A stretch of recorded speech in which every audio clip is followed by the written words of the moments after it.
ngasi mayamda tahanjagadoriba wari asi oja Kaisampiyo Kumarna ibiba atuki matik maming chatlaba wari nong di tarakhidre hariba wari aduni wari si lijaba matamda soikiba lankiba yawba pumnamagna ngakpigani wari asi mayamgi ngahak nungainaba pothanabagidamagta semjabani masigidamak waraubiroy mayamda khudol tamjari wari nong di tarakhidre Mangol dari dagi panglap laptana nungna marol ahum mariram longkhatlaga leiriba mongphonggi mathakta yongliba cross adubu thabal mangalda mayek singna uri pikhraba sumangni mongphamduna leiribadu madugi matondani thoina wangdaba mana pungba upambi amasu mongphamdugi manakta hauri upambi edu thabalduda musuk mori wachena kangthak hariba mangol gi lemaida phaklang da ngathaduna songnikin phamle chahi amaram tangariba machanu paduna matam bakta tumle chahi homlom suraba machanu padusu nakanda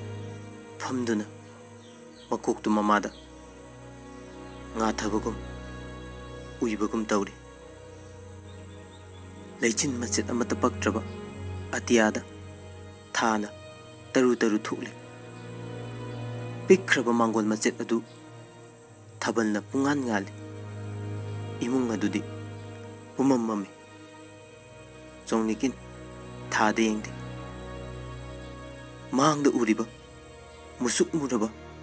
bangai gi chingsang paring da su yengde irap laptana maingal khara uriba church da su yengde sumang maton da yongliba apik pa course asida munna yenge cross adu dagi hena karimta uba phangde yengu chongni nga asi chawdra mamang maktada chawrba nga ma makutta yaladuna lungjauna noktuna mongonda ulai chongnikin masa pumba swai lawi thangnaba mikuptadi thabalgi mangalda musuk musuk yum uwa chingmai sing atiyaga samnaba ayatpa manba chingdol sing natana kanhamta leiramde songnikin pikliba macha ani de yengi adudagi khangaudana mamita mapi tare khonjal thokna kablai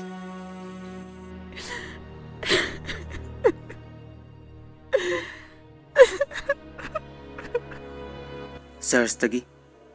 laison isai tare nupi nupa angang singi apun ba khonjel adu asum masum hauba hengkalai Church ki manungda latliba Jisu gi cross adu songnikin mamita ure kappa wana khanglaga masu mayam gi matung induna laison isai adu tapna machin ngangi amuksu hik hik kape amuksu sai khonjen wangkale Church tagi thoklaliba khonjelga amata oikiduna jingmai amadagi jingmai amada khonthang yeduna nilai chongnikin sakna sakna cross ta pang tingleba Jisu gi saktamsu mayek singna ure laison isai loikre amuk ichik chiglai achikpa marak asida uwa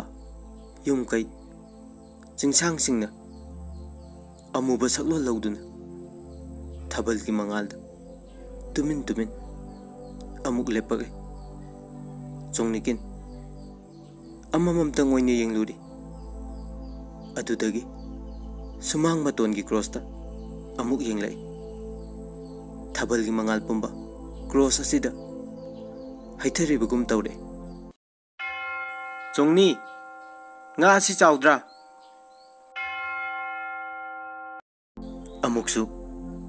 manakong da tare lungjahauni cross ta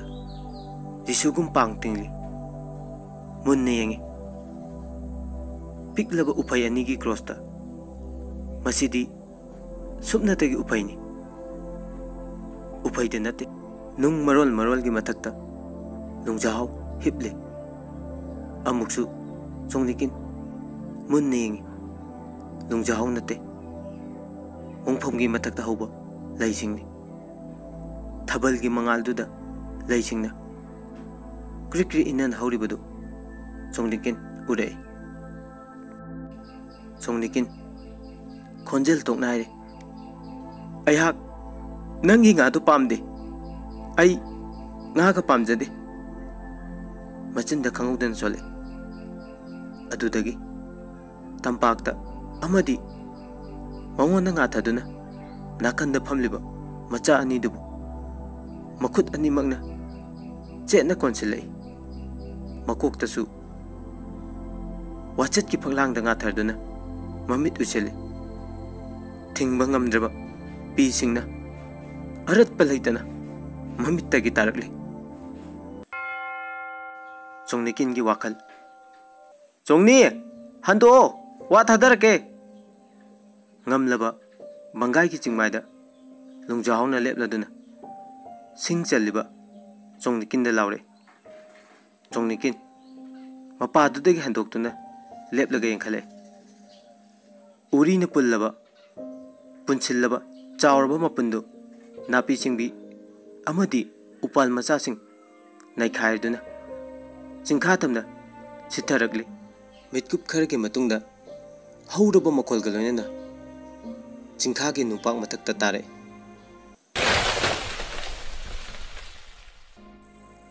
makol aduna chingmai amadagi chingmai amada khonthang yere chongnikena ure lungjahsu chingthaktagi sitharakpoi karioi kumtharaklibadu paklaba barak turelgi mathakta numina maisa pumba hithari lengoi mathakta khongna netpada pokpogum tawi lungjahau masa pumba humangna pumlup lupi urum langba ukha amagi nungpak thakta phamduna segairba furittugi machina mamai teithoi makhwangde yaliba khawdagi hidak mana laukthokduna che machet amada hidak manadu kollai masadu humangna luple chongnikin manakta changchinduna lada yomliba chayom thoknaire nahaktine namaido pungangangle ani du yengnare adudagi karamba thamogi ihonno khangdana yengnaraga nokminnare chingmai sing paklaba barak asinatana karimta udraba minil tadraba chiklaba maphamsida makhoi anitan achikpana thamoi amadi wakhalbu langtakna hale pakhang leisa oiringai gi punchi chongnikin nahuna na ningsinglai wakhalna chinglaki loksingda sangbanarba chingmai singda baraki sanglaba imaida sanaruri mikup kharadang punchigi awa ana pumba kauthokle nokmi chak chariba lungjahauda munne yenge amuksu nokli karino yenglibado lungjahau nangle kari sunnate moti hoido karamba matamna lakani thamoi de leba wa pumba thamlaga moti gi maramda hangle nong asi tarabdi laklanina nongdi tasu taraktana taraklanida atiyada chongnikin yengkhatli lechin machet amata pakte नुमितना Arang मंगाल फुदोक्लदुना बंगाई की चिंचांग मतकता थोकली नोंग तारकपा याबगी खुदम मचित अमता फंगदे नोंजु थादे यौरक्लबनी नोंमा निनीता ओइरबसु नोंसी अमुक्ता कन्ना चुहनिंगली वासी कयामुक सुरमलने अमुक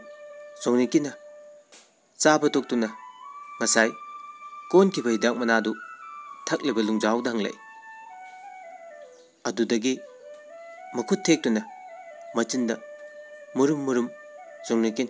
हिंसा पाबा होरे लुंजाव मंगोंदा नोक्तुना मुन्ने येंगे सोंगनिकिनसु मकुक होलगा नोक्थोरे मखोय ने अमुक खोंजेन थोंना नोकमिनरे नोकना नोकना लुंजाव नंगले कया तारबा खंग्रे नंग अमुक पाव लुंजावना यामना हैबगुम नुंग मचा अमा खुल्लगा नुंपाकता खोटपा हौरे वा मंगादा पैसा 35 चमगाददी अपिकपा चर्च की संग मनुंगदा पास्टरना अंगांग ओइरिंगैदा पुरीबा यानबा तंबीखिबदु निंगसिंग निंगसिंग पाकलबा नुंपाक अदु सिनथुंगबा मखै खोरी खोले सकपम हंजले सोंगनिकिनदी नोक्तुना मंगोंदा मुन्ना येंगदुना लेरे काइना थंगदा लुंजावसु नोक्थोरे लुंजावना हारे मोतीना मरनाय हिंसा पाजनीदा असेंगबमक्सु मोतीना पाबा ngaktani हौखिबा चही क्या मांगना हिंसा पारगा पिरमदा नोंबुता येतखिदबनी ngayak नोकमिनबगी वानी हिदाक मना खावदगी लौथोक्तुना लुंजाव चेदमु कोनबा हौरे अदुगा मखा तारे हंदक्ति मोतीगी मतुंग इंदुना जेरिगाता चटके सोनिकिन हाय करी तौबा मखोयगी करबासु खरा खरा तमगनीदना अदुगा सिलचरदगी पोचु लेरकनी करी लेगदौरिबा नंगी करी नोमे हेक्ता लेगनी आई करीसु पामदे आई हंदक्ति सोयदन चटकनी कइनोमा सोयदन लेगनी सोनिकिन तुमिल लेगरे नोखिद्रे